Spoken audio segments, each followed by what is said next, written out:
ป๊อกอยู่ไงนะมันหักบ่หักบ่หักรอด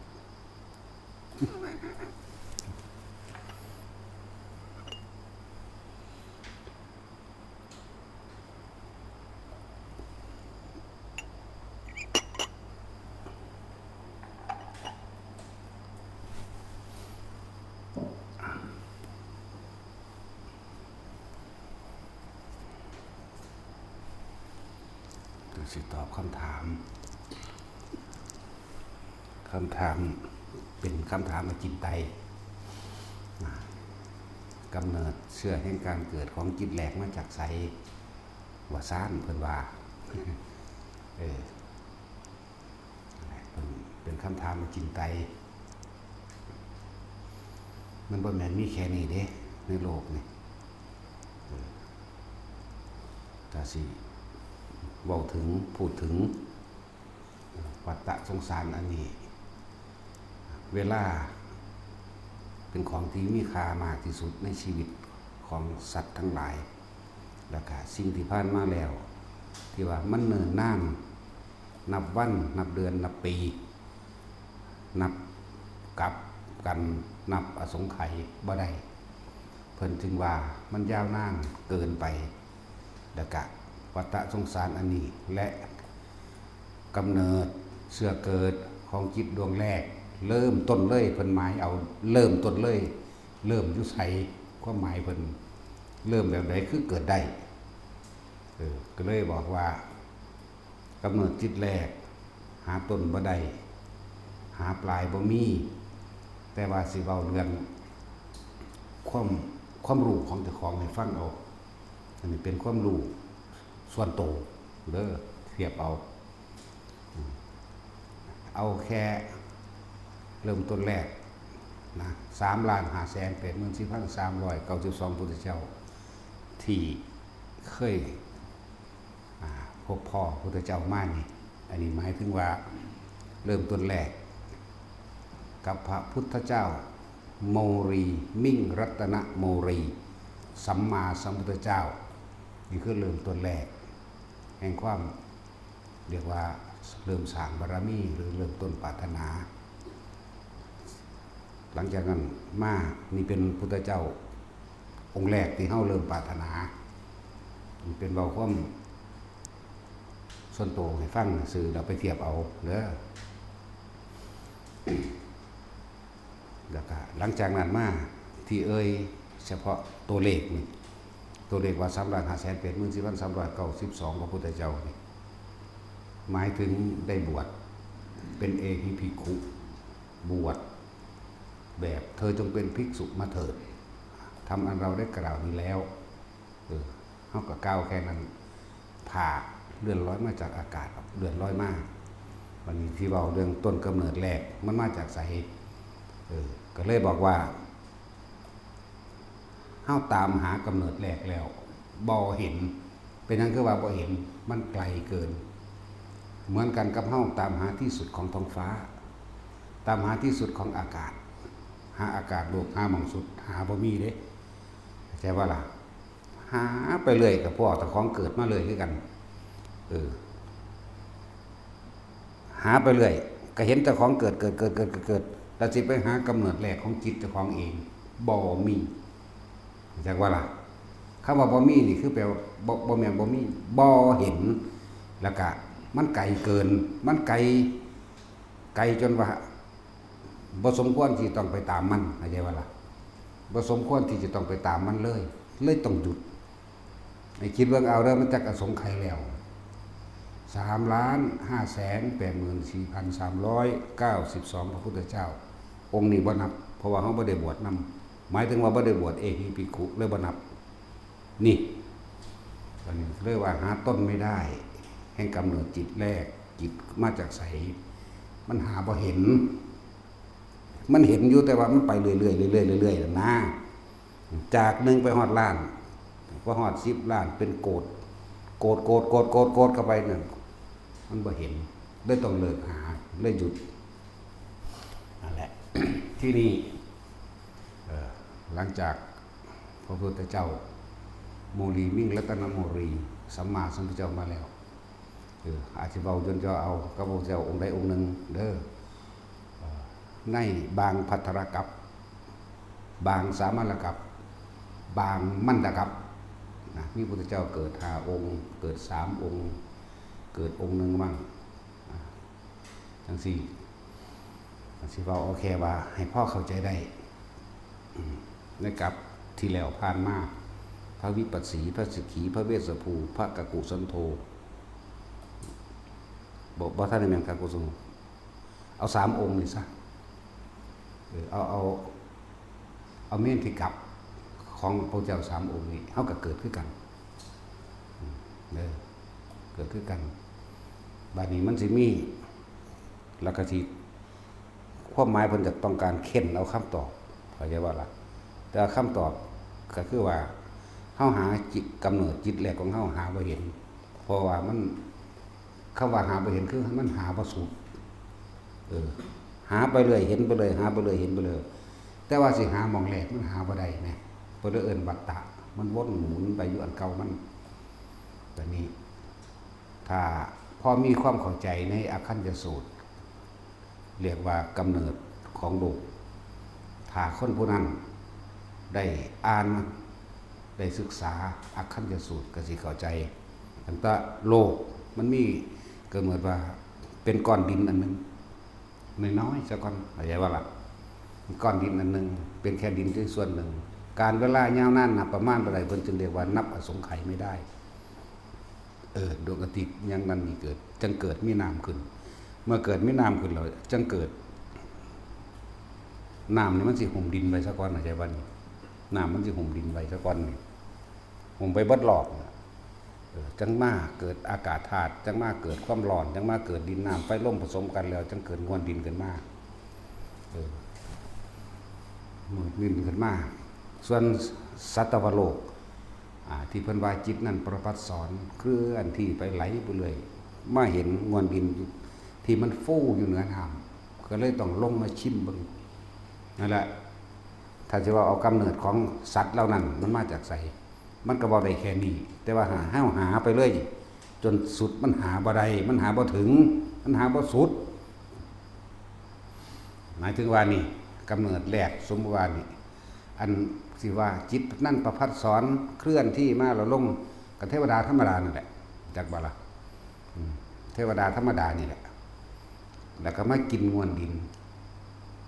เกิดติดใจด้วยรสชาติเลยเกิดตัณหาเกิดจักบ่ตัณหาเกิดมันก็เลยเกิดเป็นธาตุทั้ง4ร่วมผสมกันเข้าก็อาศัยตัวนั้นเกิดก่อนหลายเข้าเข้าใจบ่นี่หลายเข้ามวลดินมันเบิดเมื่อตัณหาของสัตว์นั้นเกิดอากาศร้อนขึ้นดินฟูขึ้นเป็นจุดจนว่าเกิดมีพืชพันธุ์ธัญญาหารเกิดขึ้นมาเองใช่ป่ะล่ะสัตว์ทั้งหลายแล้วนี่บ่มีของกินแล้วเป็นตัวอ่อนๆใสๆสมัยนั้นอาจจะใช้ชื่อว่าโดกิมิเป็นคือนามอสุจิเป็นทั้งเพศหญิงเพศชายนั่นแหละแต่ว่ามันเป็นมังสันแล้วมันจะเริ่มเป็นตัวใสๆหลังจากใสเป็นตัวคุณหลังจากคุณจังสิคอยเมื่อขึ้นเทิงบกไปแล้วที่เป็นสัตว์อกุศลกรรมที่ยังมีอยู่จากว่าที่เป็นเดรัจฉานก็เป็นไปด้วยแต่ละชนิดเข้าใจว่าล่ะที่เป็นสร้างที่เป็นเสือที่เป็นไดโนเสาร์ที่เป็นอีเกียเป็นลิงข้างบางที่นี่เป็นคนเป็นเป็ดเป็นไก่ก็เป็นไปเลยเป็นมนุษย์ก็เป็นไปเลยนี่แต่ว่าตอนนั้นก่อนที่กำเนิดโลกก่อนที่สัตว์เหล่านี้สิขึ้นมาก่อนนั้นเกิดมาจากไสพวกที่ตกนรกอยู่แล้วในกับอันเก่าเข้าใจว่าล่ะก็ตกนรกอยู่จังซั่นพวกที่ไปสวรรค์พวกที่พรหมโลกก็มีอยู่จังซั่นอยู่พวกสวรรค์ได้ลงมาเกิดก่อนเข้าใจว่าล่ะต่อมาพวกอยู่ในภพของเปรตอยู่ในภพของสัตว์นรกก็จังค่อยๆมาเกิดเป็นสัตว์ต่างๆทั่วไปแล้วหลังจากนั้นคนที่เคยสมรู้ร่วมคิดหรือทำทั้งที่เป็นกุศลร่วมกันก็เลยอาศัยท้องของมารดาแม่นบ่ล่ะอาศัยเกิดในขั้นจากสัตว์ต่างๆถ้าคนก็เกิดในท้องแม่นั่น แต่สัตว์ต่างๆก็เกิดในท้องแต่สัตว์ที่เป็นประเภทเกิดเป็นไข่อันทชะเกิดในไข่ก็ไปเกิดตามกุศลกรรมหรืออกุศลกรรมที่เคยกระทำรวมกันมาเพิ่นจึงแยกประเภทสัตว์เกิด1คันทัพพะเกิดในคันของมารดาสร้างวัวควายหมาหมูอันทชะเกิดในไข่มีงูกิ้งกามีอหยังก็ว่ากันมีปลาก็ว่าไปตามไข่ก็จะว่าล่ะที่นี่ส่วนโอปาติกะหมายถึงพวกอุบัติขึ้นก็ตั้งหากดอกโอปาติกะแล้วก็สังเสชะนี่คือพวกที่มีอกุศลกรรมประเภทพ่อให้เข้าใจง่ายว่าใส่เดือนทักแท้ใส่เดือนประเภทเยื่อยังไงล่ะหรือเกิดในตะไคร่น้ำนี่4ประเภทแล้วความเกิดมันมาแบบนี้ แต่พูดถึงก้อนหนานั้นบาดนี้เด้อขยับไปอีกในระดับหนึ่งก้อนหนานั้นโลกมันก็เกิดมาแบบนี้เหมือนกันที่มีพระเจ้าพระสิกขีพระเวสสภูเขาจะว่านี่พระสิกขีพระเวสสภูนี่ละกำหนดโลกตอนภัตตรกัปนี่ก็แบบนี้ที่นี่เว้าเรื่องภัตตรกัปอยู่แต่ว่าก่อนที่มีภัตตรกัปในมันทกัปนี่ก็มีโลกแบบนี้เหมือนกันเข้าใจว่าล่ะ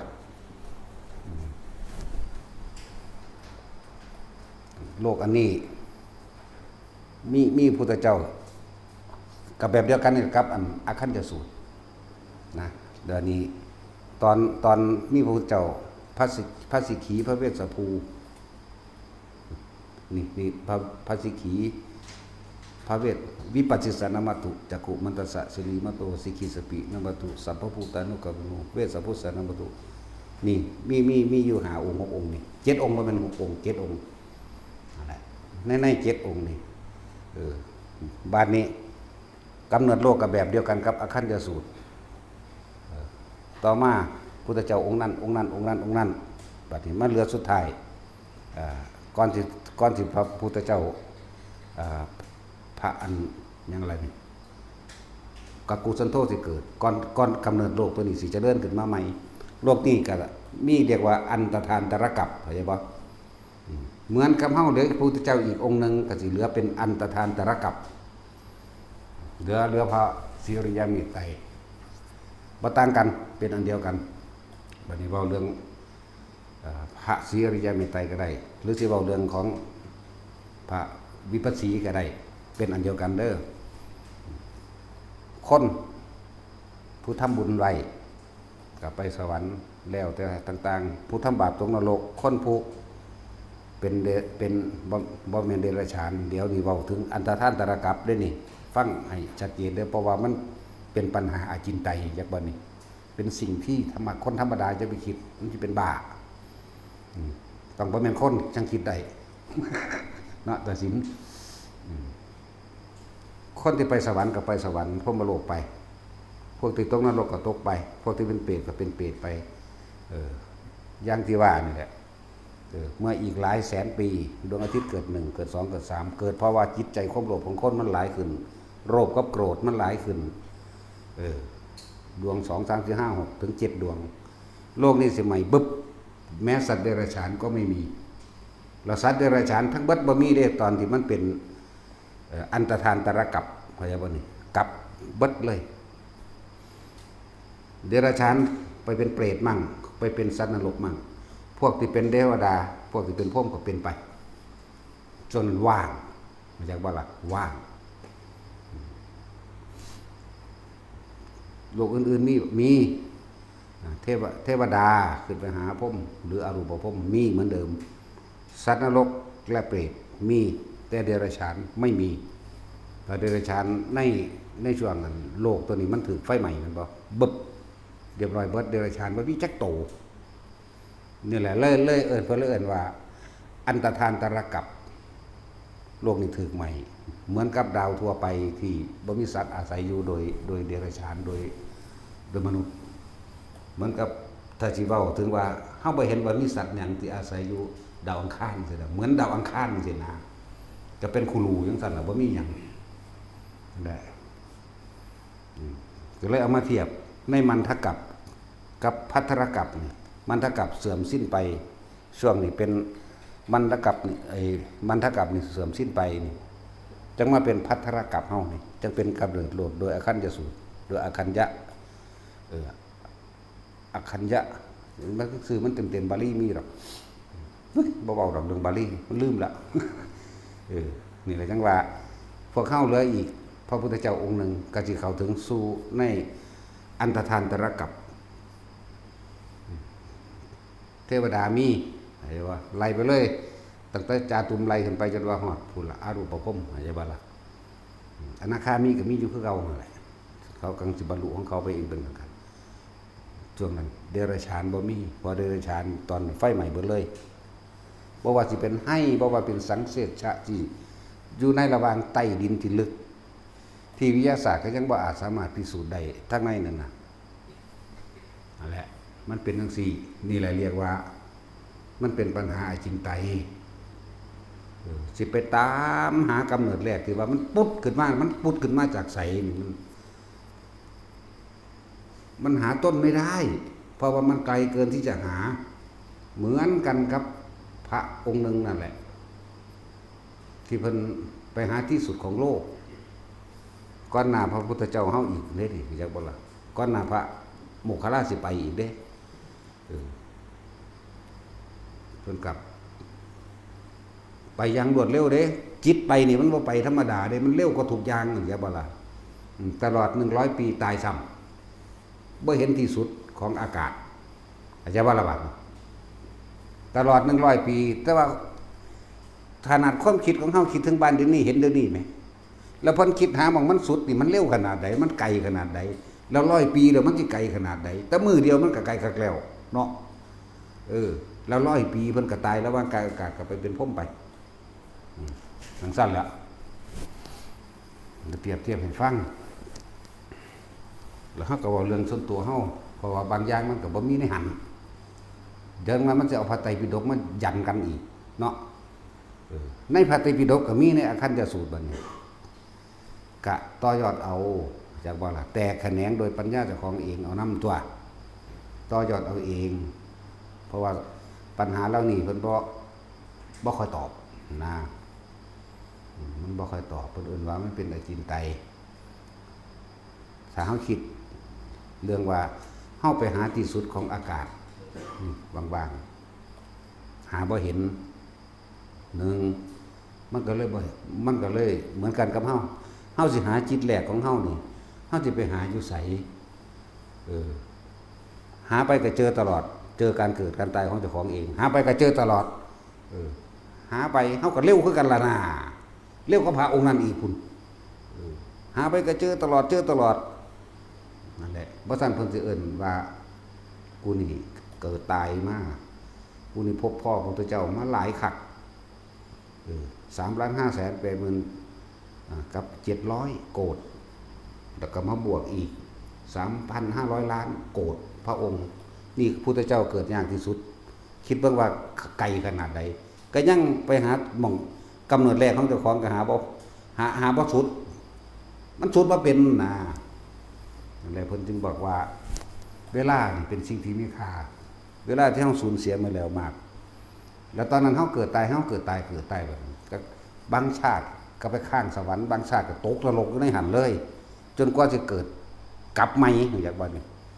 คนทุกคนก็เหมือนกันบ่ต่างกันอย่างบัดนี้คนทุกคนสัตว์ทุกตนทุกตัวนี่แหละหรือว่าเฮาในพระพุทธเจ้าสมมุติว่าพระพุทธเจ้าปฐุมจังซี่กลับนั้นสิ้นไปผู้ตกนรกก็ตกอยู่เลยผู้เปรตก็เปรตอยู่เลยเดรัจฉานบ่มีเรียกว่าในอันตทานตรกัปอย่างว่านี่พวกสวรรค์ก็สวรรค์ไปกำเนิดโลกใหม่มาเกิดใหม่สิ่งใดที่มันยังค้างคาอยู่อย่างบ่ล่ะค้างคาอยู่ในจิตแหลกอันของหรือกรรมที่เคยมีกระทำรวมกันซุมนี้เคยกระทำสมรู้รวมคิดรวมกันนี่เริ่มคนเริ่มเอากันมีลูกมีหยังมาแล้วมีลูกมีหลานมีนั่นมีนี่มาแล้วก็มาอาศัยเกิดน้ำท้องพ่อท้องแม่นี่เพราะว่าเคยสมรู้รวมคิดน้ำกันไงว่าล่ะ จังตั้งแต่กันเนี้ยออกเป็นลูกเต่าเล่าหลานกันมากก็ไปแบบนั้นนี่สำหรับคนสำหรับสัตว์ก็เหมือนกันไปเกิดเป็นลูกหมาแน่ลูกหมูลูกงัวลูกควายแน่ลูกใส่เดือนกิ้งกือแน่ไปเกิดเป็นนี่อาศัยตัวนั้นมาเกิดแบบนี้เฮาเวียนอยู่จังสี่ตลอดเทวดาก็เป็นเจ้าฟ้ากษัตริย์เป็นจักรพรรดิเป็นมนุษย์ต่างดาวก็เป็นจังว่าล่ะมันบ่แม่นว่าหากะมีเด้วิทยาศาสตร์นะบ่ได้สนใจปานใดเด้นั่นน่ะถ้าว่ามันเพิ่นเอิ้นมนุษย์ต่างโลกอุตรกุรุทวีปโลกเด้ความพระพุทธเจ้าเอิ้นนั่นน่ะอมรโคยานทวีปโลกปุพเพวิเทหทวีปโลกชมพูทวีปโลกเฮาอยู่ในชมพูทวีปโลกคือโลกอันนี้แหละโลกมนุษย์อันนี้แหละมันมีอยู่4ในจักรวาลหนึ่งและแสนโกฏจักรวาลมีจักโลกเอาแม่บาทนี่คูณเอาตัวเนาะแสนโกฏจักรวาลแหมแล้วก็คูณเอาจักรวาลหนึ่งมีอยู่4โลกโลกหนึ่งมีบริวารอยู่ 2,000 เอาแม่บาทในแต่ละมิตินั่นนะคูณเอาแม่ตอนนี้เฮาสิให้แค่ความรู้แสนโกฏจักรวาลซึ่งมียิ่งกว่านั้นเข้าไปอีกแต่ว่าบ่มีพระพุทธเจ้าตรัสรู้อยู่ในแสนโกฏจักรวาลอื่นอยู่ในจักรวาลเดียวนี้อยู่ในจักรวาลอันเป็นกลางอันเป็นมัชฌิมาแห่งจักรวาลเป็นจักระจักรวาลนั่นแหละมันเป็นความเป็นมามันเป็นแบบนี้มันเป็นธรรมดาได้พวกเจ้าบ่มีความรู้พื้นฐานจักหน่อยฟังบ่รู้เรื่องเลยเด้เห็นบ่ล่ะบ่รู้เรื่องกันแล้วกันหน้านั่นแหละแต่สินรู้เรื่องบ่เจ้ารู้โลดรู้จักหน่อยแน่เขาเว้าดูอยู่เด้แต่ว่าเขาบ่เว้าไกลบัดนี้แสนโกฏจักรวาลโกฏนึงมีเท่าไหร่มี10 ล้านมันบ่แสนโกฏเด้คูณเอาแม่มีจักโลกเนาะในจักรวาลนี่จักรวาลเขามีอยู่4โลกทั้งเบิดนี่เนาะเราโลกมนุษย์นี่สิมีสัตว์อาศัยเกิดอยู่เป็นบริวาร 2,000 สิตาเฮาบ่เห็นเฮาฮู้จักแค่31ภพภูมิเนาะเทวดา6ชั้นอันนั้นพรหมโลก20ชั้นเด้เห็นว่าล่ะแล้วเฮาจักแค่นี้เด้บัดนี้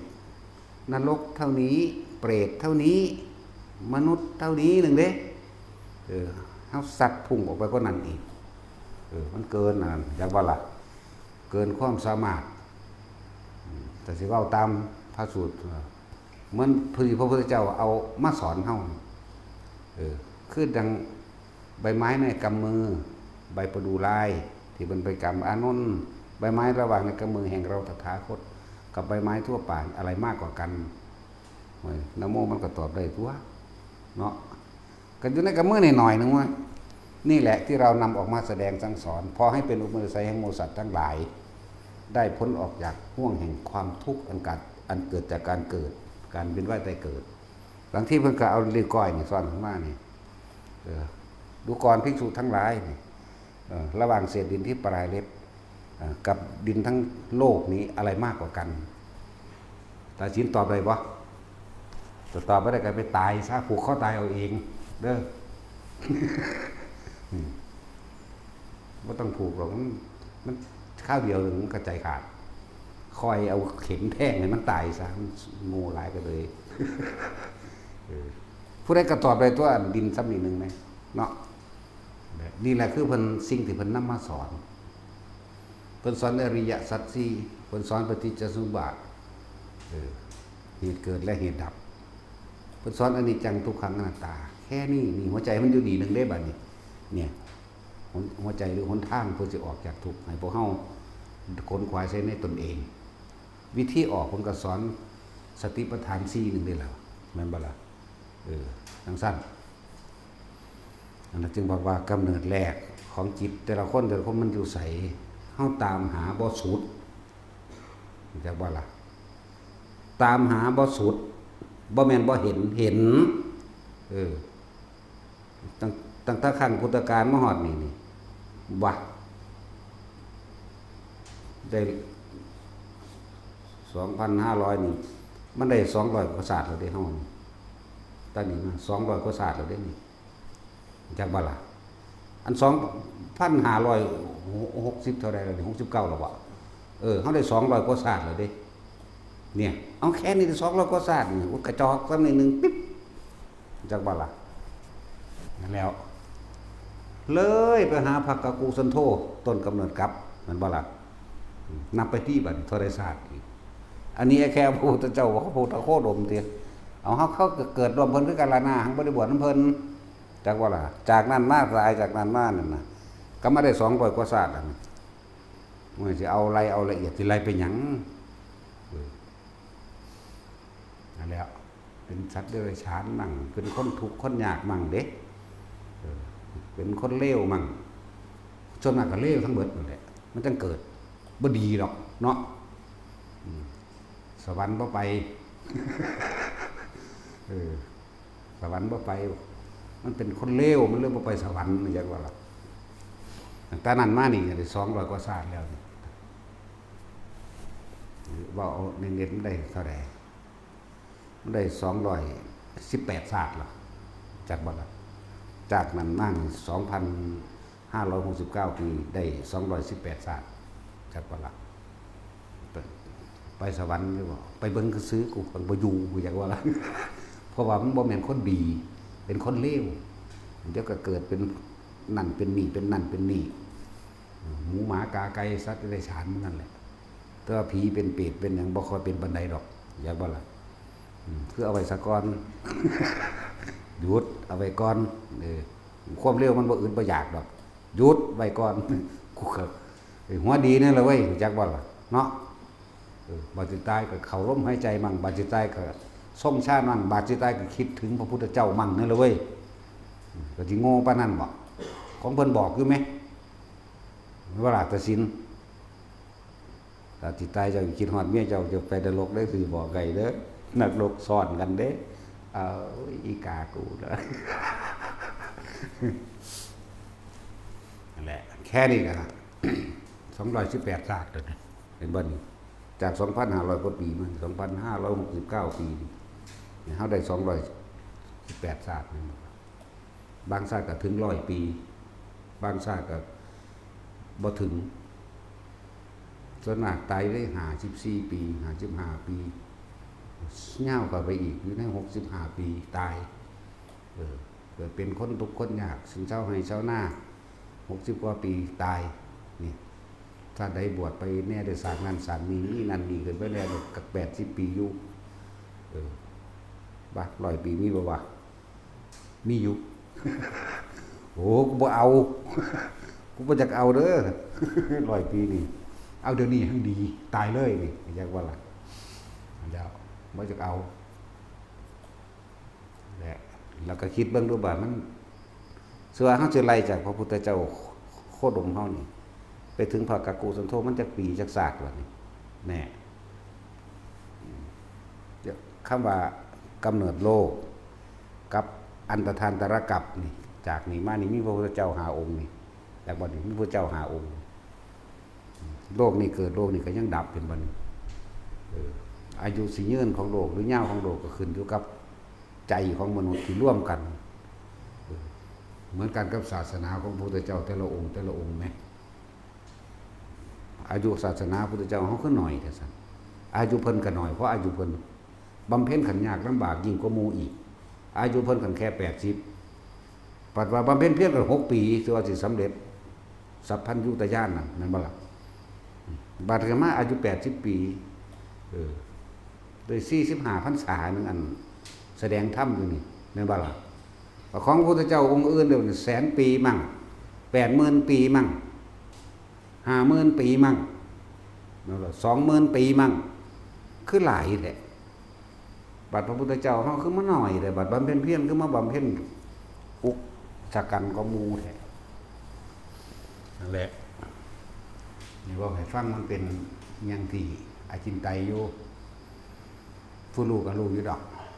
แต่ว่าก็รู้ในประเภทของโพธิสัตว์จังรู้แนวมื้อนี้จักว่าล่ะแต่ว่าหากเริ่มต้นบ่รู้เด้ เริ่มต้นขั้น1กับขั้น2บ่รู้มีแต่ขั้นสุดท้ายพวกไรลัทธพยากรณ์จบแล้วรู้บ่ซั่นเขาสิสอนเรื่องนิพพานได้บ่ นอกนั้นก็มีแต่บอกตามตำราตัวสั้นละ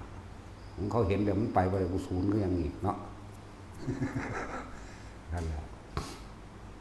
ะจังหวะ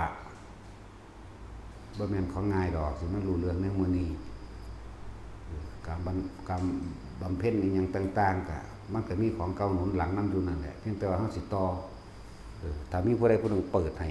มันก็ต่อของมันเองถ้าบางศาสตร์บ่ได้เปิดหมายถึงบางศาสตร์บ่ได้เปิดกับบางที่ก็ไปเฮ็ดอีหยังไปทั่วที่ตกนรกก็มีเห็นนะบ่ค่อยตกนรกดอกบ่ค่อยตกนรกเอาหัวดีนั่นแหละเนาะส่งช่างแน่มันเลือกได้ก็เลือกลงมาเกิดใหม่ก็ได้ตัวเนาะเลือกได้อยู่เด้ว่ามันเลือกบ่ได้เด้เฮาบ่ได้ให้อันใดอันหนึงมาบังคับเฮาเด้เอาว่านี่สิว่ามันฟังศาสตร์นี่บัดนี้เอาศาสตร์สุบเอาจิตแรกของ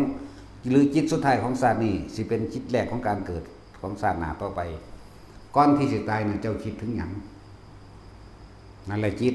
สุดท้ายหมายถึงความคิดเฮาสิคิดว่าเฮาคิดถึงบุคคลที่เกลียดคนที่บ่พอใจคนเคยผิดเถียงกันคณะนั้นตายพอดีนั่นแหละมันกลับไปตกนรกเลยได้นั่นไปลงนรกจังซั่นแล้วถ้าคิดถึงบุคคลที่รักจังสิอาจจะเป็นเดรัจฉานก็ได้คิดถึงสิ่งที่หวงเอาไว้เปรตก็ได้คิดถึงท่านที่ตัวเองเคยท่านโอ้กูได้เป็นเจ้าภาพบวชกูได้ถวายอันนั้นอันนี้อยู่ไว้นี่ใจขาดไปสวรรค์นั่นแหละถ้าจะว่าเอาจิตแรกในปัจจุบันนี่ไปบอกให้เข้าใจง่ายเด้บ่เจ้าง่ายแต่ว่าก้อนหน้านั้นมันหาเจออยู่แต่ว่ามันบ่ทันถึงมันบ่ไปสูดไหลไปเรื่อย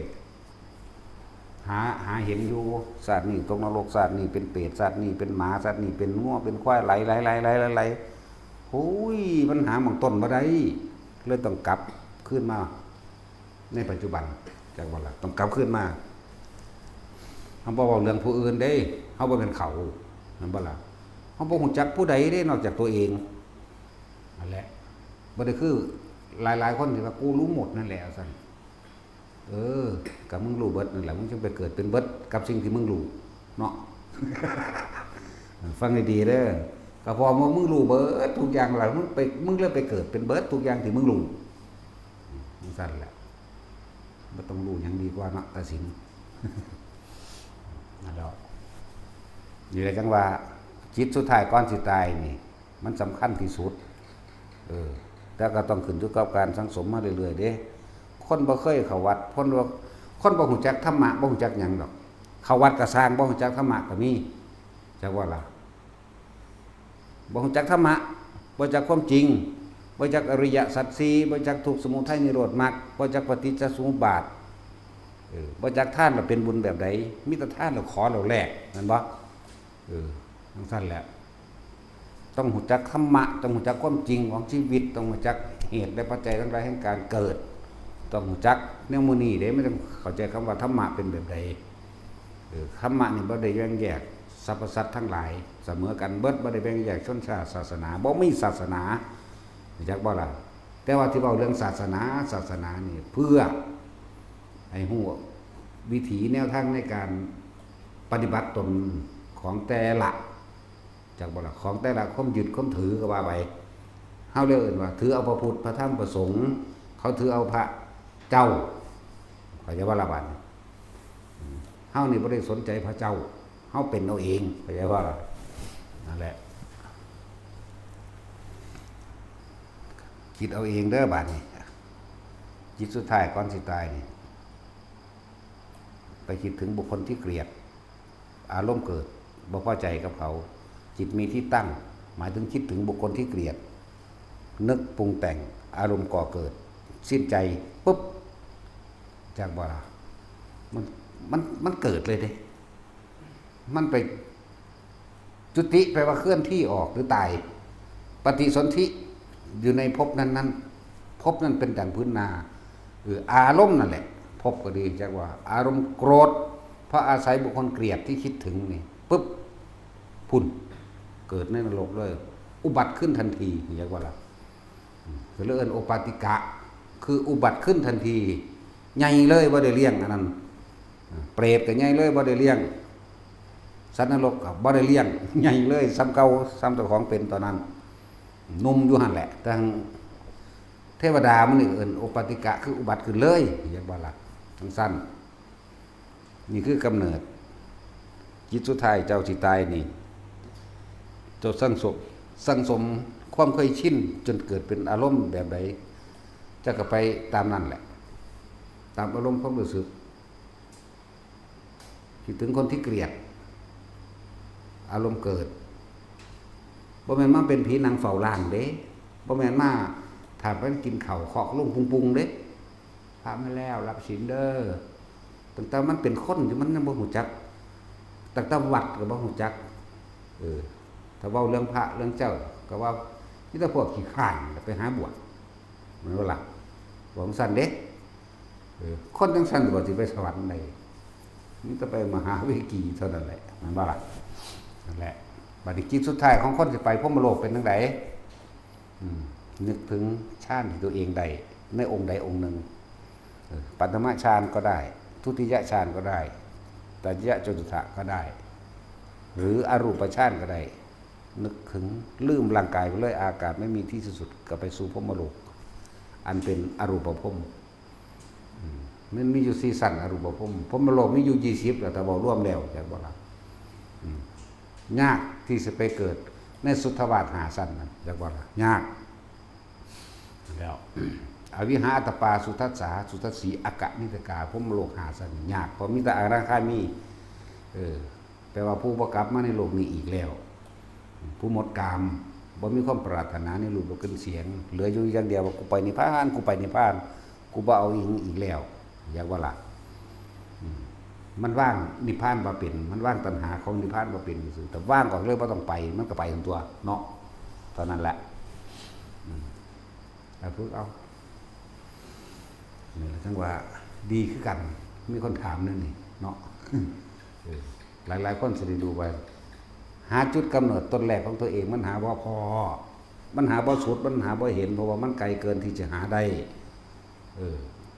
พวกเจ้าต้องชำนาญในสมาบัติ8เอาแม่ปึ๊บออกไปก็ไปได้ตัวบัดนี้ไปความเร็วของจิตนี่มันเหมือนธรรมดาเลยความเร็วของแสงอาทิตย์ยังบ่ได้เศษเสี้ยวความเร็วของจิตจักว่าล่ะมันไกลกันหลายหมักอยู่เด้หมักคือเครื่องบินนี่แหละแต่สินคือจรวดนี่เนาะเร็วก็จรวดยังที่บ่มีแนวจับได้พุ่นเด้เฮาไปดาวยูเรนัสเดี๋ยวนี้เฮาก็เห็นปั๊บไปโลดเด้ล่ะเล็กสตัดมื้อนั้นโอกิโมมะมื้อนั้นไม่บอกไปเล็กอะไรหรอกบอกคนไปจักสีจักแดดหยังนี่บ่ไปเล็กก็ได้เด้ฉีดตัวไปเลยก็ได้เด้นั่นสาวไปจักหยังสึกหลึงอยู่ไผก็เลยปฏิบัติถึง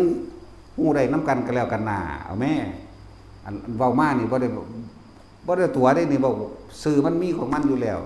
เพราะว่าทุกอย่างมีสมมุติมีสื่อสมมุติอยู่แล้วจักบ่ล่ะตัวกิมิมื้อนี้ก็ลองเบิ่งแม่บ่ได้เว้าเล่นได้เว้าอีหลีได้นี่เนี่ยจักบ่ล่ะคือว่าจักสิไปเว้ายืนยันกับเขาเห็นหยังสงกเสงเงกอยู่ว่าซ้ำนี่เนาะมันสมคนได้อีหลีเด้เว้าอีหยังก็ซึ้งลึงเว้าอีหยังก็สุกงกโอ้ยกูเว้ากับไผหน่อยอยู่กูเว้ากับกูเองผู้เดียวตอนนั้นตัวบาดนี่นี่เว้าบอกความหลังให้ฟังโดยประมาณ80ประสงค์ไขตั้งพระพุทธเจ้าองค์นั้นพระพุทธโมลีมิ่งรัตนโมลีสัมมาสัมพุทธเจ้ามีความสัมพันธ์ที่หนึ่งเป็นปฐมเฮาได้บ่แม่นปฐมไผปฐมมันเด้จักบ่ล่ะพระพุทธเจ้าโคดมปฐมของเบิ่นคือไผเอาเพิ่นตั้งต้นปรารถนาจักว่าตาจุ้ยเจ้ากระทองนะโมเมสัพพพุทธานังอุปนานังมาเฮสินังดวงแม่นบ่ล่ะจังซั่นแหละนะโมพุทธสิกขีแล้วนะโมยังอีกบัดนี้โอ้ยให้กูบ่ถามเลยจ้ะ ถามยายพี่บ่าวเรื่องนั้นเนาะยายพี่บ่าตุตะ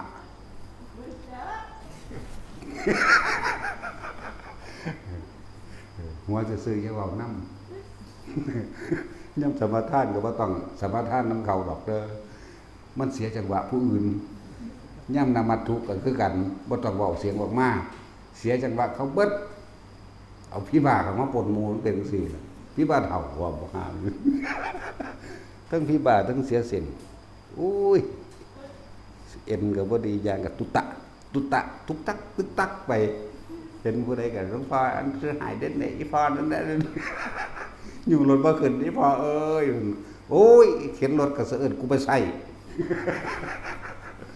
โอ้ยจังแม่นหยังบอกในใจไว้ว่านี่เด้อเวลาเขานมัตตุพุทธานังเด้อเขาใช้จังหวะพวกนั่งยิ้มอยู่นั่นโอ้ยอดสบายเด้พวกนั่งยิ้มอยู่อดสบายเด้ก็ได้กูจังมือได้นะได้แล้วก็ได้พี่บ้ามันสิฟังบ่ล่ะเสียเสียนพร้อมเด้อมันธรรมดาเลยพี่บ้าเสียเสียนเลยเนาะแต่ว่าเสียเสียนแล้วก็ยังไว้คือพวกเจ้าตัวน่ะแม่นบ่ล่ะเสียเสียนเสียเอ็นแล้วเนาะอาซิมจะไปว่าคือข่อยเด้เจ้าสิเป็นบาทน้ำเหล้าเด้ข่อยด่าคนหัวเด้คนละอย่างกันแต่ทั้งว่าสิไปหาจิตแรกกำเนิดแรกมันหาบ่ถึงเด้อไล่ย้อนไปผลมันเกินนะมันหาบ่เห็นมันหาบ่สุดมันหาบ่ได้เพราะว่ามันไกลเกินหาไปเท่าใดก็เห็นไปเท่านั้นแต่ว่าบ่สุดสิหาไปเห็นหยังมันสิตายก่อนบ่จักว่าเสียเวลานั่นแหละจึงเพิ่นจึงบอกว่าอดีตเป็นสิ่งที่ผ่านมาแล้วล่วงไปแล้วบ่ควรคำนึงถึงอนาคตนี่ก็บ่ควรสิเข้าไปกังวลกับมันให้มาอยู่ในปัจจุบันตอนนี้จักบ่ล่ะอยู่ในปัจจุบันเพิ่นจึงเรียกว่าอย่างหนึ่งเพิ่นว่าตัณหาต้นไม่ได้ความอยากนี่หาต้นบ่ได้จักกูอยากตัวยามใดแล้วกูสิหายอยากเมื่อไหร่หาปลายไม่มีมันพ่อบ่เป็นหาต้นไม่ได้หาปลายไม่มีพ่อบ่เป็นเริ่มต้นแรกอยากอยู่ไสแล้วกูสิหมดอยากอยู่ไสว่าหาต้นบ่ได้หาปลายบ่มีกลับมาอยู่ในปัจจุบันเถอะทุกคนมีทางออกไว้เบิดแล้วพระพุทธเจ้าสอนไว้แล้วบ่แม่นเฮาสอนเด้พระพุทธเจ้าเพิ่นเด้อยู่ในหลักแห่งสติปัฏฐาน4อานาปานสติว่าจิตมีกำลังตั้งมั่นอยู่แล้วก็รู้อริยสัจทุกแบบนี้เนาะใครควรไปตัวใครควรใส่เจ้าของเด้บ่ไปใครควรใส่ผู้อื่นเด้อบ่แม่นโอ้ยเขาคือถูกกับใครกูคือเลียตนคนเป็นแบบนั้นเด้อพี่ตั้งแต่กูเกิดมานี่หิวร้อนหนาวเก็บไข้ได้ป่วยพัดพรากจากสิ่งที่รักที่เคารพหลุดพัดพรากจากคนที่เกลียดมันคนที่รักมันจากหมูจากหมาจากแมวสารพัดเรียกว่าล่ะไล่เข้ามาไล่เข้ามาเบิ่งร่างกายนี่เป็นของเจ้าของบ่นอนนี่ถ้าว่ามันเป็นของเจ้าของมันต้องบังคับได้แหมมึงจะร้อนมึงจะหิวมึงจะหนาวมันก็ร้อนก็หิวก็หนาวคือเก่าตัวโอ้มันบ่เป็นก็ยอมรับมันนั่นตัวเนาะต้องมีความตั้งมั่นในขั้นต้นๆอย่างเพียงแค่ปฐมฌานก็ได้ทุติยฌานตติยฌานจตุตฌานได้เบิด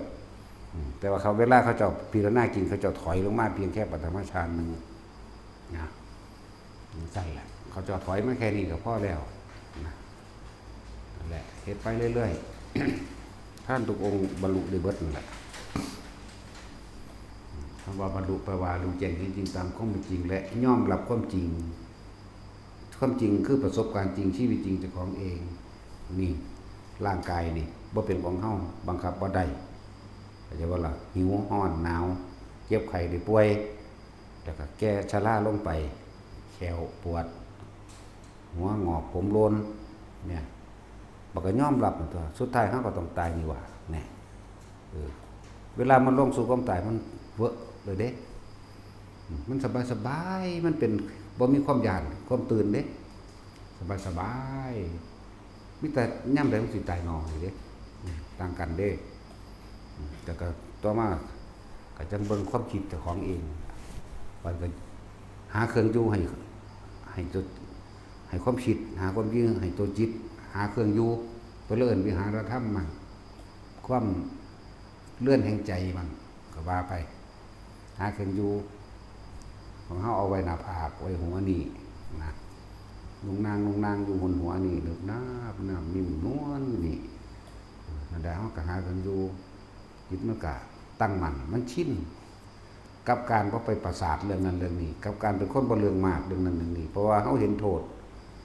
ของความอยากได้ดังใจ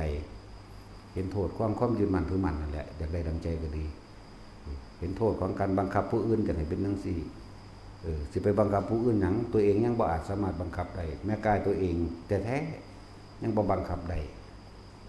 ยังต้องเจ็บต้องปวดต้องป่วยแต่สุดท้ายกายตัวเองก็ต้องตายสิไปบังคับใจผู้อื่นถึงอยู่ในกายผู้อื่นเฮ็ดหยังให้มันเป็นแบบนี้ก็เลยละในความเห็นต่างๆออกก็มันก็เลยเห็นความเป็นเช่นนั้นเขาก็เป็นของเขาจังสั่นเนาะกูจะไปอีหยังกับเขาเนาะแต่เป็นผู้อื่นก็ดีกายเฮาก็เหมือนกันมันก็เป็นเช่นนั้นกายนี่ก็เกิดขึ้นมาแล้วก็อาศัยอาหารยารักษาโรคเครื่องนุ่มห่มและที่อยู่อาศัยหาอยู่หากินไปเพียงแค่รอวันตายหากินซ้ำตายรู้มันก็แค่นี้เองเด้บัดนี้บัดนี้ก็เขาไม่เห็นตัณหาของเจ้าของเองกรรมคือการกระทำที่มีผลก็คือจิตเจตนามันก็เลยต้องละเจตนาออกละเจตนาในการอยากได้อยากดีอยากมีอยากเป็นกับบุคคลสัตว์สิ่งของทั้งหลายก็เลยหาเครื่องอยู่ของจิตเรียกว่าล่ะเครื่องอยู่ของความคิดบ่ให้มันไปคิดถึงอื่นเพิ่นก็เลยให้หลักสูตรของเฮามาว่าสติปัฏฐาน4นึกถึงลมหายใจเข้าออกลมหายใจนั่นแหละคือกายในกายอันหนึ่งนี่ก็เป็นสติที่1นึกถึงกายแล้วเมื่อมันอยู่กับกายคือลมหายใจดีแล้วมันก็เป็นเวทนาในเวทนาเข้าไปอีกมันก็เป็นอุเบกขาเป็นความรู้สึกที่อิ่มเพราะว่าจิตมันได้พักผ่อนมันบ่ไปคิดถึงความนั้นความนี้ใดนั่นเดี๋ยวนี้มันไม่เร่าร้อนมันไม่กังวลไม่ว่าล่ะกายเวทนาจิตรู้แล้วจิตแปลว่าจิตยังก็คือรู้นั่นแหละบัดนี้จิตในจิตก็ต้องรู้เท่าทันความคิดบ่ให้มันปรุงแต่งต่อไปอีกจังว่าล่ะเรื่องว่ากายเวทนาจิตเวทนากายคำว่าธรรมทั้งหลายคือโลกธรรมนั่นแหละการกระทบกระทั่งจากรูปจากรสจากกลิ่นจากเสียงการกระทบกระทั่งจากหลายๆด้านหลายอย่างคือธรรมส่วนธรรมในธรรมก็คือเฮาพอใจหรือบ่พอใจในรูปในรสในกลิ่นในเสียงลาภยศสรรเสริญสุขนินทาอย่างต่างๆก็แล้วแต่มันสิน้อมร่วมเข้ามาร่วมความมันสิพละออกมันสิเอาออกของมันเองดอกถ้าจิตมันมีกำลังกล้าพอแล้วมันนั่งสิสลัดสัญญาดอกรู้จักว่ารู้จักว่าดับสัญญาเป็นใดทั้งสั้นแหละอยู่ซื่อๆนี่ก็ว่างไปเลยก็มีเด้คิดยังบ่ออกเด้สิบอกให้คือจังเฮาบ่ภาวนาอีหยังบัดสิว่างไปเลยก็ว่างไปเลยได้คิดบ่ออกเขาเจ้าคุยกันอยู่เรื่องจิตสลัดสัญญาก็ดับสัญญานั่นแหละจักว่าล่ะดับสัญญานี่แปลบ่แม่นว่าบ่มีสติโดยธรรมเด้แต่มันคิดบ่ออกคือซื่อคนผู้นั้นซื่อว่าจังได๋ซื่อๆนี่นะมันก็ฮู้อยู่คนนั้นจังว่าล่ะมันคิดบ่ออกหรือสิ่งที่เฮาจำได้อันใดอันหนึ่งมันก็คิดบ่ออกเหมือนจะออกแต่บ่ออกนั่นแหละมันก็บ่ได้ลำไรในการที่พยายามคิดให้ออกเด้มันเฉยไปเลยมันก็รู้ว่าแบบนี้ไปเลยนะมันเล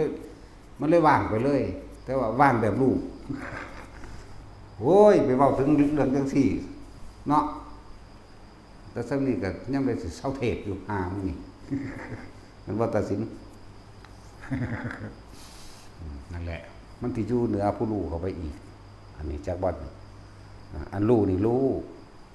แต่เหนือนั่นขึ้นไปอีกจิตสลัดสัญญาวาทะต่างๆก็จะเอามาบอกกันเฮาเอิ้นมันดับสัญญาเลย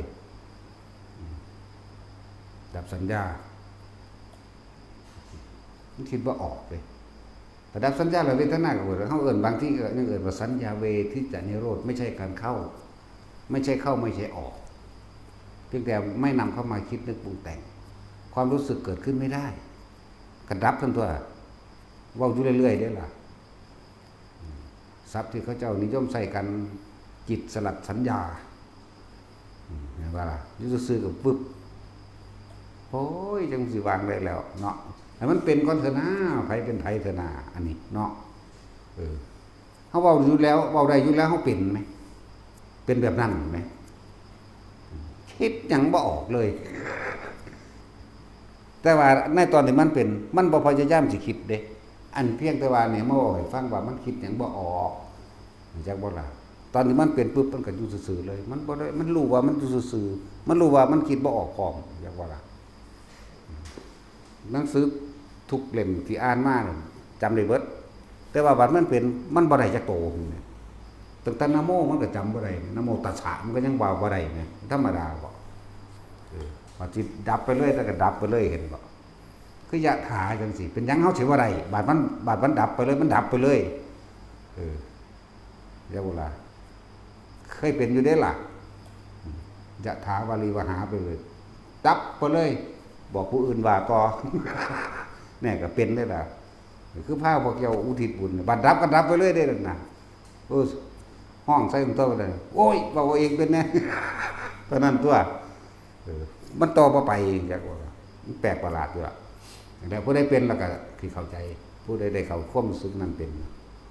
แล้วจังซั่นเป็นแต่ศูนย์ว่าซั่นมันเกิดน่าสิตายตอนนั้นเดี๋ยวมันเสือกมันยังบ่ตายเนาะตายตอนนั้นเลยสบายแล้วกูสร้างตัดสินว่าบ่ สบายแบบตอนนั่นแล้วมันแค่ให้เฮาดิบๆแลบๆซิมๆล่างๆบ่สำนั้นหาแล้วฝึกไปจะมีหลักสติปัฏฐาน4อันอื่นๆมันอ้อมบางทีมันเป็นหลงอย่างอื่นสู้ว่าฝึกกสิณกับใจอารมณ์เดียวกันเบิดถ้าได้กสิณอันนึงก็ได้ทั้งเบิด10นั่นแหละนะของเฮามันเป็นแต่เด็กน้อยนอนนี่อยู่ซ่านน้ำเป็นคือซ่านน้ำพาไหลลือไปเลยน้ำมันเป็นคลื่นเสือกกลายเป็นทรงกลมบ่แม่นวงกลมทรงกลมแต่วงกลมต้องมีขีดจักบ่ล่ะการพานอยู่ตัวเอาไปมาเป็นคือยังยุบยับอยู่เป็นประกายพึกได้บาดนี้ก็ได้ทั้ง4ตัวมันเลยฮอดประกายพึกพุ่นอันนั้นเขาเดียวดังบุบเป็นอีหยังว่างๆคิดอีหยังก็อยู่ในหันได้เบิดมันนี่แม่มันออกจากความคิดเฮาจากเห็นหยังปุ๊บเป็นแต่เป็นไปได้เบิดทุกอย่างอีกนั่นแล้วก็โดนเติบไปดอกคิดถึงฝนก็ตกมันบ่มีขี้ฟ้าก็สร้างไหลมาตกคือเก่าแปลกประหลาดคือหยังตัวบ่ซั่นหลวงปู่เพิ่นสิว่าฮ้อนเนาะล่ะเนาะนั่นฝนตกคือสิดีเนาะความคิดเฮาไปแล้วไปนำคำเว้าเพิ่นล่ะเขาเดี๋ยวเบิ่มแล่นลบฝนเจ้าของนั่นแหละจักว่าล่ะแต่ว่าบ่ฮู้จักหยังเด้ตอนนั้นนี่มาเว้าให้ฟังทีหลังมาประมวลภาพให้ฟังทีหลังซื่อๆเด้ตอนบ่จักหยังก็ว่าฝนตกแล้วอีพอลบเพิ่นก็มุ่งหญ้าเฉยเทิงๆล่ะเอาขึ้นมาก็ญาติขึ้นเอาขึ้นมาก็ญาติขึ้นแล้วฝนอีหลีลมอีหลียังบ่จักหยังเว้าไปตามความนึกของเฮามันไปตามคำเว้าเพิ่นเข้าใจบ่นี่ฝนตกคือสิเย็นเนาะหลานเนาะซั่นคิดถึงฝนเสือกตกอีหลีเว้ยเพิ่นคือบ่ลงมาบุแต่เฮาเรานั่งหลบกมอยู่นั่นแล้วแล้วมันก็จับดินได้ตาจับดินบ่ได้ยากก็เห็นเขาไถนาซื่อๆฮู้จักก็เห็นก็เป็นดอกหังบ่ฮู้จักได้แค่เปลี่ยนตกนิมิตมันซื่อๆนึงเด้แต่ว่าอารมณ์เป็นอันเดียวกันเด้เปลี่ยนเป็นภาพดินเปลี่ยนเป็นภาพน้ำเปลี่ยนเป็นภาพสีเขียวสีเหลืองสีแดงซื่อๆเด้เปลี่ยนเป็นภาพลมซื่อๆเด้นั่นแล้วเพียงสั้นจะให้เย็นกันนึกถึงคืออันพัดลมพัดเท่าเย็นๆมันก็เย็นได้ล่ะเปลี่ยนเป็นภาพไฟให้มันร้อนมันจะมันร้อนคักเดินขึ้นใหม่เจ้าของ ให้มันอุ่นก็ได้เด้ล่ะให้มันพอดีก็ได้มันสั้นแหละจะเฮ็ดเอาแต่เจ้าของได้เฮ็ดใส่ผู้อื่นบ่ได้เด้เฮ็ดใส่ผู้อื่นบ่ได้ดอกมันมีตัวอยากหรือว่ามีตัวเกลียดตัวโกรธตัวนึงตัวนี้สิขวางแต่สิว่าเสื่อมมันบ่เสื่อมดอกในลักษณะนั้นโอ้ยสิบอกเป็นยังเลยเถิดไปละหามึงนี่ แค่เป็นผู้มีสติรู้อยู่ในลมหายใจกับความรู้สึกในกายนี่จ กมันสิคล่องหรือชินชำนาญหรือยังไผเป็นไผนี่ก็ดีเห็นบ่ล่ะจังสิไปเว้าอีหยังไปฮอดพุ่นนั่นแหละถ้าหาของเล่นอันให้เล่น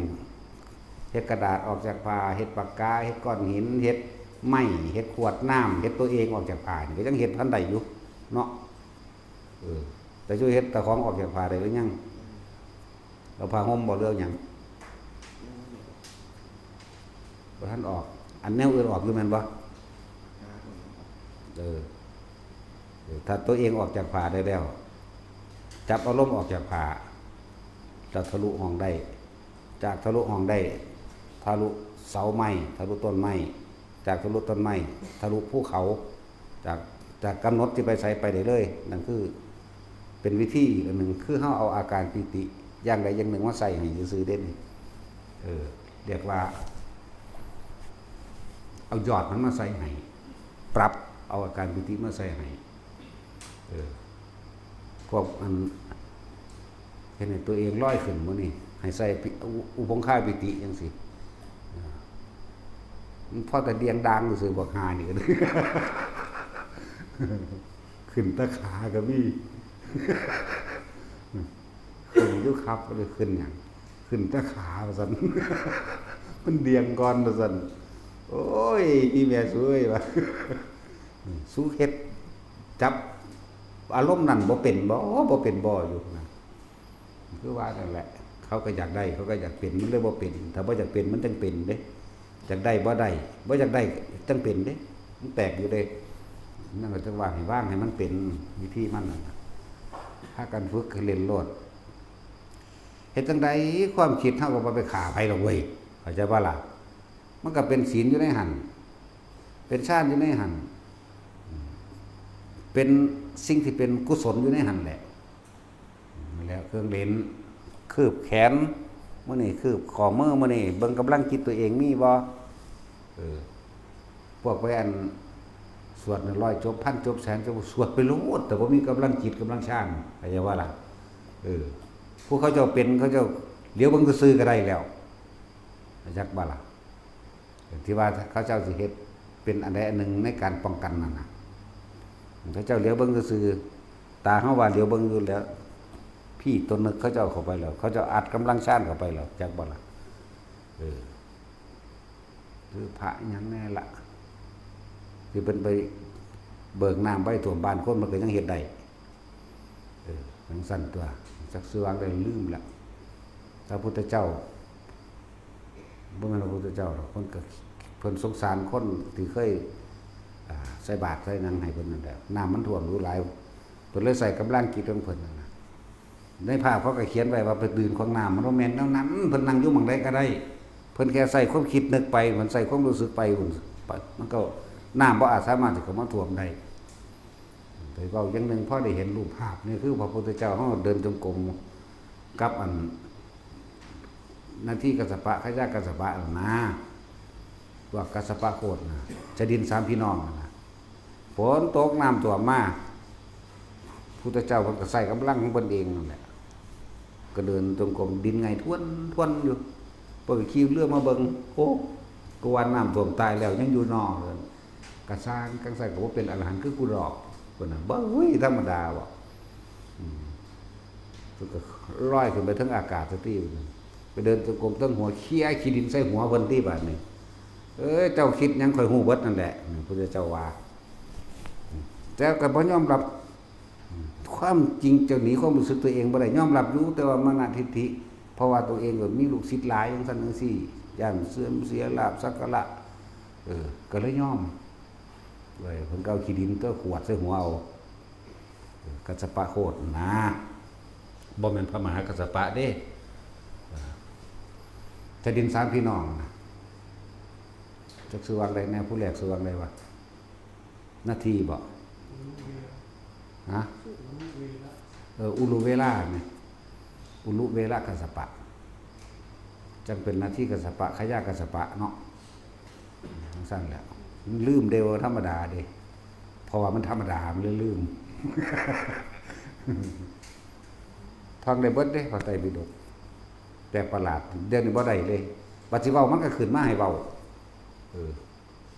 แล้วมันแปลกประหลาดอยู่ฝึกไปบ่ได้ก็ดีมันบ่คือกันดอกอุปนิสัยวาสนาของไผของมันอุปนิสัยคือสิ่งที่เฮาสั่งสมไว้วาสนาคือสิ่งที่เฮาสร้างสิเดินต่อไปข้างหน้าเดินวาสนาที่เคยทำมาร่วมกันมันจังมานํกันจังซี่แหละนั่นแหละมื้อนี้เว้าเรื่องแปลกประหลาดอยู่เนาะว่าเป็นอจินไตยอยู่เด้มื้อนี้เป็นสิ่งที่บ่ควรคิดแต่ว่าล่ะหากว่ามีความรู้เข้ามาปนแหน่จักหน่อยนั่นน่ะความรู้ในอาคันเจสูตรหนังสือมันเป็นเล่มพุ่นเด้อาคันเจสูตรมันสั้นๆเด้ที่เฮาฟังเพิ่นแสดงเนี่ยเพิ่นย่นย่อเอาเด้ไปเว้าอยู่มื้อนึงหมดแล้วจังสิแล้วสิเว้าตั้งแต่พุ่นเริ่มบ่เรื่องพวกข้าวสาลีเริ่มเก็บข้าวเริ่มมีนายบ้านเริ่มแต่งตั้งเริ่มแบ่งเริ่มมีสินหาเริ่มโอ้ยบ่แห้งอยู่เด้นั่นน่ะเธอสิไปเริ่มอิหยังอยู่หั่นบ่แห้งอยู่ตั้งคนผู้นึงขึ้นบ่ให้ทำการงานให้ถือว่าเพิ่นเป็นผู้หาอาหารให้จังซี่น่ะหลายกระดอกมันยาวอยู่เด้ว่าสั้นๆเด้ที่เขาเจ้าเทศนาน่ะเขาเจ้าย่นย่อเอาเด้สิไปเว้าเรื่องผู้เพิ่นจำได้เบิดเพิ่นก็จำได้อยู่ผู้เพิ่นเว้าโดยละเอียดออกก็เว้าได้อยู่แต่ว่าเฮานี่เอาย่นย่อๆมันยาวโพดดีตัวมันขึ้นมาให้เว้าไหมเนาะถ้ามันเงียบไปเลยเนี่ยโอ้ยแล้วกันก็ดีคือกันเด้เนาะนั่นแล้วมาฝึกไปเถอะบอกชื่อไว้ได้ว่าตัณหาหรือจิตแรกมันหาต้นไม่ได้หรือจิตบัดนี้ตัณหาหาต้นไม่ได้ก็หาปลายไม่มีคำว่าหาปลายบ่มีคือบ่ฮู้ว่าเฮาสิพ่อยามใดสิหมดอยากเมื่อไหร่นั่นแหละสิหมดอยากยามใดถ้าเฮาบ่ยังไม่หมดอยากการเวียนว่ายตายเกิดก็ยังมีเป็นไปตลอดอนันตกาลของมีธรรมะพุทธเจ้าเท่านั้นที่สามารถที่เฮานำเข้ามาปฏิบัติได้ตนเองแล้วเฮาสิพ้นออกจากการเวียนว่ายตายเกิดได้หยุดตัณหาหยุดอุปาทานในขันธ์5หยุดอุปาทานธาตุ4ขันธ์5ของเจ้าของได้มีธรรมะพุทธเจ้าวิธีก็เพิ่นก็บอกเบิดซุแนวตัวยังก็ดีเนาะพระพุทธเจ้าเฮานี่สละตัวเองมาเพื่อผู้อื่นนี่มันนับชาติบ่ได้เลยจังว่าตั้งแต่ให้เฮาคือว่าสุดสายตาเฮานี่เฮานับได้บ่ดวงดาวเอาแค่เอาตาเฮาเห็นนี่เพิ่นบริจาคดวงตาของเพิ่นเองให้กับคนทั่วไปมากกว่านี่ดวงดาวบนท้องฟ้าคิดเบิ่งดูมากกว่าเอาชีวิตให้เป็นทานนี่มากกว่าเม็ดดินหมายถึงเอาร่างกายให้บ่ว่าสิเป็นสัตว์เดรัจฉานก็ตามบ่ว่าสิเป็นคนก็ตามขนาดนั้นเด้เป็นสัตว์เดรัจฉานเอาพ่อเข้าใจได้ง่ายเพราะมันมีในบันทึกบางชาติมันก็เกิดเป็นเหี้ยเด้เป็นแล่นเพิ่นเอาบุญตัดตอนบุญเพิ่นสิเอาบุญใหญ่เพิ่นเห็นฤาษีอันนั้นเป็นผู้ดีอยู่นั่นแหละมันก็แล่นเข้าไฟก็มีเด้เพื่อหยังเพื่อฤาษีพอดีเพิ่นออกจากชาติของเพิ่นมาฤาษีก็พอรู้ว่าอ๋อผู้นี้อุทิศร่างกาย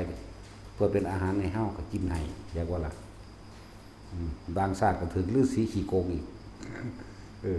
ไปเห็น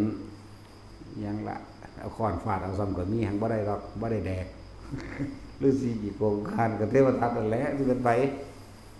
บางชาติแล้วบางชาติก็เป็นไก่บางชาติก็กระต่ายได้โดดเขาเลยเขาก็มาเฮ็ดนิทานดาวไก่น้อยบ่เกี่ยวกันเลยเด้นี่มันก็เป็นของมันธรรมชาติอันนั้นหลายโพดบางชาติก็เป็นปลาช่อนคนพวกนั้นยังละปลาช่อนเพิ่นฮู้ว่าคนพวกนั้นถือปรับแต่ว่าบ่มีเงินก็เลยเป็นปลามาให้ไปขายก็ยังมีบางชาติก็เป็นปลาช่อนมันแรงแห้งแรงขึ้นมาเพิ่นจำศีลเนี่ยซั่นอาทิตย์ก็เลยใส่สัจจกิริยาของปลาช่อนพวกเขาแต่คาถาประคอเนาะเฮ็ดให้ฝนตกก็ว่าได้สวดอยู่ว่าซั่นเพิ่นใส่ความจริงเพิ่นบ่มีคำสวดดอกแต่ว่ามันเป็นสัจจกิริยาของไผของเราจังว่าล่ะนั่นแล้วซั่นเพิ่นบริจาคชีวิตโอ้ยเยอะแยะ ขอตายแท่นกวางทองมื้อนี้เจ้าว่าล่ะกวางมันม่านลูกอยู่กว่าเนื้อมันก็บวมเบิดแล้วอีกจักมื้อ2มื้อมันก็สิออกลูกแล้วไปขอสละชีวิตตัวเองแทนเขาว่าน่ะธรรมดาบ่กษัตริย์นั่นเลยเลิกกินเนื้อเลยก็มีแล้วหลายอย่างอยู่ดอกเพิ่นเกิดต่ำสุดขึ้นนกจี๊บมันอะไรนกเขมรบ่เขาเอิ้นฮอดย่ำข้าวเมาเป็นมันพวกเห็ดหน้าปังเนี่ยมันบิ่มลงหนานกอีหยังเขาเอิ้นนกกระจิบบ่นกกระจาบบ่นกกระจาบนั่นแหละน้อยสุดก็ซ้ำนั่นบ่น้อยลงกว่านั้นอีกใหญ่สุดก็แค่ช้างปลาใหญ่สุดก็เป็นปลาฉลามบ่ใหญ่ขึ้นไปเหมือนปลาว่านคือพระอานนท์ก็เป็นปลาว่านมันก็เป็นว่านใหญ่ปลาสิมิติงคระมึงนี่แหละมันนั่นเอิ้นว่าจังซั่นนั่นน่ะผลซ้ำนี่เป็นวัตถุกอย่างแต่ก้อนนั้นเป็นทุกอย่างอยู่เด้บ่เกิดในสุทธวาสหาสั้นบ่เกิดในอรูปภพที่ว่าเพิ่นเกิดหรือบ่เกิดในสุวัฏหาสั้นวันนั้นคืออนาคามีจักว่าล่ะแล้วก็บ่เกิดในอรูปภพพระอายุบ่ยืนมันหลายอสงไขยนั่นแหละมันหลายอสงไขยเมื่อเบิดอายุแล้วส่วนมากลงนรกพวกภพใหญ่ๆพวกอรูปภพทั้งหลายแล้วเกิดเป็นสร้างบางชาติแต่เลือดตัวเกิดเป็นม้าให้กษัตริย์องค์หนึ่งสู่นักรบในกองทัพนั้นมีอยู่กองละ5,000แต่มีอยู่ทั้งหมด4กองแสดงว่า 20,000 ม้านี่เกิดความหึงเหิมแต่ผู้เป็นเจ้าของม้ากษัตริย์องค์นั้นก็เป็นพุทธเจ้าองค์นึงนั่นแหละแต่ม้านี่เพิ่นตั้งสัจจะของเพิ่นเองแม้ชีวิตของเฮาเองก็สิรักษาเจ้านายนี่และสิสามารถตีกองทัพทั้งหลายรักษาเมืองนี่แล้วสิทำลายเมืองทั้ง4นี่ให้ได้ตี1เมืองใน5,000เรียบร้อยเบิดเมืองที่2เรียบร้อยเบิดเมืองที่3เรียบร้อยเบิดบัดเมืองที่4บ่ทันได้นั่นถูกหอกเขาก่อนจากบ่ถูกหอกเขาขนาดว่านั่นสิสิ้นใจแล้วเด้แต่ว่าด้วยสัจจะที่ตั้งเอาไว้ถ้าจะตายขอให้เจ้านายนี่สมหวังซะก่อนเพื่อเกินการปกป้องรักษาเพราะกองโจรเรานี่เป็นกองโจรที่พวกเมืองเรานี่น่ะเป็นคนพาลเกิดกำลังฮึกเหิมขึ้นมาขนาดนอนล้มลงแล้วเด้นี่สิถอดเกราะออกไปใส่มาตัวใหม่แล้วเด้